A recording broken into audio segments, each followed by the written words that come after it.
दुनिया की तमाम छोटी और बड़ी खबरों के लिए हमारे चैनल को सब्सक्राइब करना न भूलें और बेल का बटन जरूर दबाएं।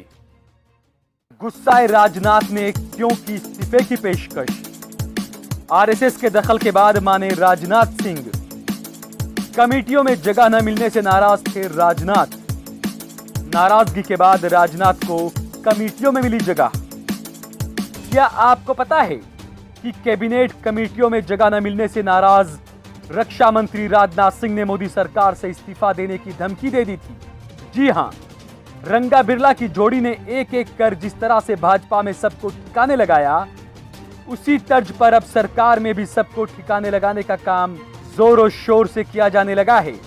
जब से मोदी ने अपने कैबिनेट में अमित शाह को शामिल किया है, तब से ये साफ हो गया था कि सरकार में और देश में अब रंगा बिरला के अलावा किसी की नहीं चलने वाली। गुजरात में जिस तरह से रंगा बिरला ने एक चक्री शासन चलाया, उसी तरह शासन अब देश भर में चलाया जाने लगा है। इसीलिए मोदी ने जब कैबिनेट की अलग अलग कमेटियां बनाई तो उन सभी में अमित शाह को शामिल किया गया, लेकिन राजनाथ सिंह को 8 में से सिर्फ 2 कमेटियों में रखा गया। बस फिर क्या था, राजनाथ सिंह ने खुलकर अपनी नाराजगी जाहिर की और इस्तीफे की पेशकश कर दी। मामला इतना आगे बढ़ गया कि आरएसएस को इसमें दखल देना पड़ा। आखिरकार आरएसएस के दखल के बाद राजनाथ सिंह को 6 कमेटियों में शामिल किया गया। हालांकि अभी भी वो अमित शाह से पीछे हैं, क्योंकि अमित शाह सभी 8 कमेटियों के सदस्य हैं। बताया जाता है कि ऐसा आवास आवंटन और नियुक्तियों के लिए बनी कमेटी में गृह मंत्री के रहने की अनिवार्यता के चलते हुआ है। आपको बता दें कि गुरुवार की सुबह पैनलों के सदस्यों के नाम सामने आए थे, जिसमें सुरक्षा और आर्थिक मामलों की समिति के अलावा किसी भी दूसरी कमेटी में राजनाथ सिंह का नाम नहीं था। लेकिन रात में अचानक 10 बजे के करीब कमेटियों की दूसरी सूची जारी हो गई, जिसमें राजनाथ सिंह को उनमें से 6 में शामिल कर लिया गया, जिसमें उनको राजनीतिक मामलों की समिति में न केवल नंबर 2 पर स्थान दिया गया, बल्कि संसदीय मामलों की समिति की अध्यक्षता भी उन्हें सौंप दी गई।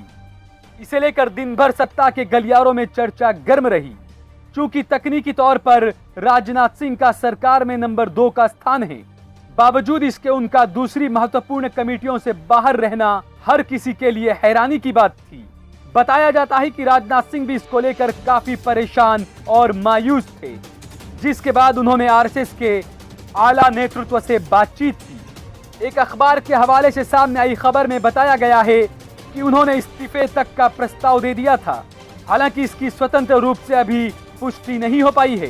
हालांकि सूत्रों के हवाले से कहा गया है कि पीएम मोदी ने राजनाथ सिंह से बात करके उनको अपना इस्तीफा वापस लेने के लिए मनाया।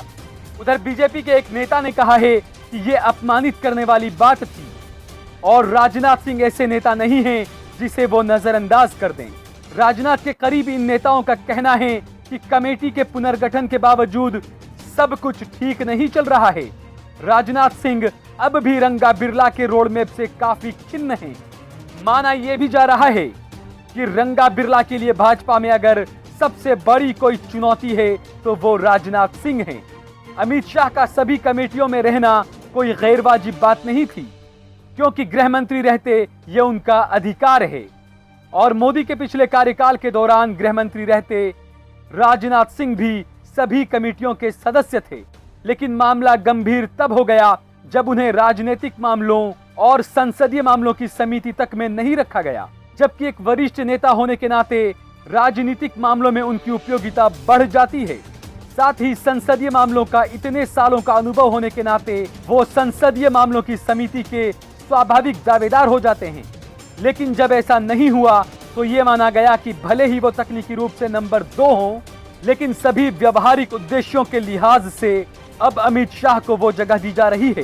ये मामला तब और गंभीर हो गया था जब उनके जूनियर मंत्रियों निर्मला सीतारमण और पीयूष गोयल तक को उसमें स्थान मिला था, लेकिन राजनाथ सिंह को बाहर कर दिया गया था।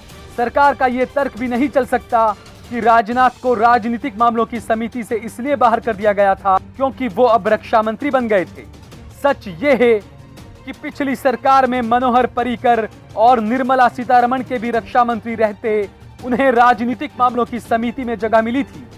बहरहाल अब आगे आगे देखते जाइए कि रंगा बिरला की ये जोड़ी क्या क्या गुल खिलाती है। ब्यूरो रिपोर्ट, देश लाइव। दुनिया की तमाम छोटी और बड़ी खबरों के लिए हमारे चैनल को सब्सक्राइब करना न भूलें और बेल का बटन जरूर दबाएं।